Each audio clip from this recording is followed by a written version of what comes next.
Time is money. It's what we are often told.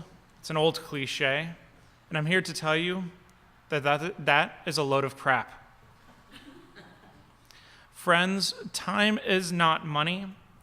Time is a gift from the divine which we have commoditized, bought and sold, and it imprisons us like never before in human history. Especially in the United States, we are prisoners. We are ruled by our clocks and calendars, and they are harsh rulers. They have extracted psychological and physical energy from us and given us very little in return. At our jobs, over the past 30 years, productivity has increased dramatically, but most of us have very little to show for it, as our incomes have risen only slightly in the best of cases and have decreased for many. Socially, Americans have fewer close friends to turn to in times of crisis. After all, who has the time to develop deep and lasting relationships anymore?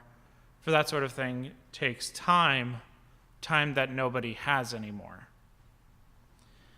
You can read any number of books and articles that tell us that our children are overscheduled and they never developed key skills and attributes like independence, social negotiation, or the ability to handle boredom. But friends, I do not despair. Although these pressures flow like a powerful current in the river, one that I often succumb to, I believe we can stand against it, and the power to do so lies within each of us. And I believe that one way to tap into this power, to gain this power, and the confidence to do so is to remember. For it is a form of resistance to remember, as the ancient Israelites did, constantly reminding themselves and God of their promises to one another, and that our situations are not immutable, and that things can and should be different. I'm going to start this with a story of summer from my childhood, and while I'm telling it, I imagine your thoughts will drift some, and that's okay. I just hope that when they drift, that they go back to the summers of your own childhood, those glorious and blessed days of summer without end. So first of all, I'd like you to catch your breath for a second and close your eyes, possibly. My summer without end was in the summer of 1997, and I had just turned 11 years old. I'd moved up to a small town just north of Charlotte, North Carolina, from Miami, Florida, the year before, to live with my sister and brother-in-law. Over the spring, I had learned how to ride a bike. My bike was green and black with knobby mountain bike tires and 12 speeds. It could go anywhere, and we did. I had the freedom of the town as long as I wore my helmet, took a friend, and was back at a reasonable hour. If I was hungry, I could go down to the pharmacy and pick up candy with pocket money, or go to the soda shop and get a peanut butter ice cream milkshake. I think you call them fraps up here. If I wanted adventure, across the street was a gravel road which emptied into open fields on rolling hills, perfect for using all of the gears on my bike. After getting hot and sweaty, a trip to the pool, either at the local YMCA or the swimming hole, was the perfect end to a day.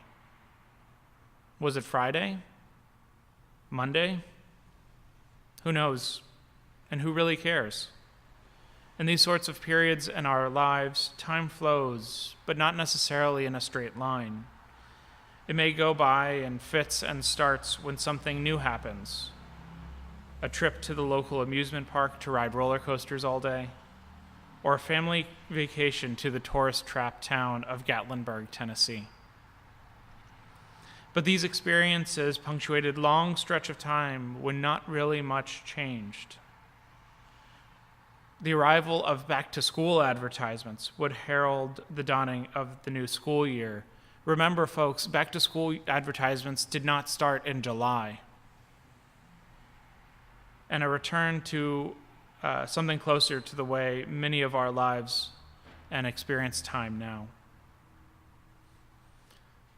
Your first reaction when remembering your own story is how alien those circumstances are to the lives you lead now. Frankly, the experience of adulthood is alien to the lives that we led as children. Most of us did not have to work to provide for our families, take care of children or elderly parents. Upon further reflection, you might even discover a change in yourself. As adults, we are people with important things to do, with schedules and planners and calendars that are always on and attached. After all, it is now a statement of status to take out a smartphone at a meeting or meal and place it on the table, inviting the world to witness how popular and busy you are. Some of us might reflect on the distance between these memories and your present situations and declare them precious remnants of childhood, fun for an occasional daydream, but little else. But as I said before, I believe they can be something much more. A reminder that the way things are now is not the way that they have always been, the way they must be, or even how they should be. I believe that these summer memories highlight the need for Sabbath in our lives. After all, what is a summer vacation but a months-long Sabbath from schoolwork? During the Sabbath time, we are recharged in soul, mind, and body. Now, this does have the practical consideration of allowing us to recover from and prepare for the school or work year ahead, but I think there is something that we are missing when we only see our rest in terms of how well we work. Being able to reclaim our ability to play and rest and wonder is something deeply radical. For us to be able to say that we have inherent worth and dignity that calls us to be something more than what popular culture tells us to be people with flourishing lives, part of flourishing communities, that is radical. For living a flourishing life challenges every cultural trend that is violent to the soul. Every time you write in pen on your calendar that you are going to spend some time with your family, either your blood family or your family of choice, it challenges people being seen as workers or buyers of things, or dare I even say it, converts. And we need to challenge these cultural trends because we are called by something deep inside of us, something I call God, but which you might not, to live flourishing lives, deeply connected and whole within yourself in the embrace of family and community, and as part of something greater than yourself. And I think we all know this. We have known this since the day we were born, but we need to be reminded of it from time to time. And that's okay. We are, after all, incredibly forgetful creatures and creatures of habits, as terrible as the ones we fall into. The United States is the only advanced economy and developed country with no government-mandated paid vacation, and our cultural expectations force those who do get it as a benefit to not use it. A poll in 2012 noted that 57% of Americans who received vacation had unused vacation days at the end of the year, many of which would not roll over. Now, I am not saying that we need to turn on, tune in, and drop out, but there is a time and purpose for all things under heaven, as the author of Ecclesiastes writes. And now, too often, we do not give things their due time. A colleague of mine writes in pen, time to spend with her husband and children. In pen. If folks ask her if she is busy then, she says yes. There is no staying late for work, no meetings with other friends, and even no church committee meetings. It's not that she does not want to make time for those other people and responsibilities, it's that she has decided to say yes to those closest to her. For there is a time and purpose for all things under heaven. I believe that to live full lives of meaning and purpose, devoted to love of self and neighbor and that which is greater to us than us, we must be able to have healthy and balanced notions of time and not be its prisoner or enemy. And this message is not just for those who are still engaged in the business world. For you activist and idealist anti-materialists who think that this doesn't apply to you, beware. Just because you do not see yourself as part of the rat race does not mean that these notions of time do not imprison you just like everyone else. Thomas Merton, who was a Catholic monk and peace activist and mystic, had this to say: "There's a pervasive form of contemporary violence to which the idealist most easily succumbs: activism and overwork. The rush and pressure of modern life are a form, perhaps the most common form, of its innate violence.